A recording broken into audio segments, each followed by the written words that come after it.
Comme le Mozambique, le Zimbabwe a gravement été touché par le cyclone Idai. Les derniers chiffres annoncés vendredi 22 mars portaient le nombre de pertes en vies humaines enregistrées dans le pays à 259.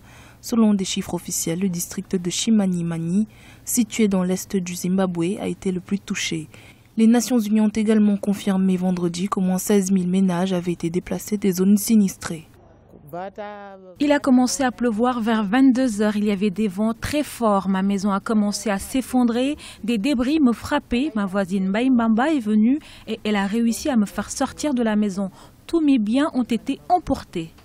Le glissement de terrain provoqué par le cyclone Idai a interrompu le trafic routier en direction de la ville de Ngangu.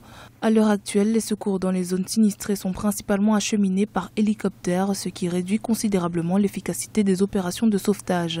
L'association de sécurité chinoise et étrangère au Zimbabwe a déployé une équipe de secours composée de 45 membres qui travaillent d'arrache-pied pour réparer la route menant à la ville.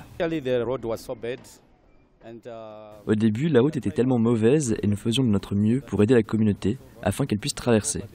Il y a des gens qui sont de l'autre côté de la zone sinistrée qui n'ont pas les moyens de venir ici. Certains d'entre eux sont vieux, certains ne peuvent pas marcher parce que c'est une longue distance, mais nous faisons de notre mieux pour les aider à se rendre en lieu sûr.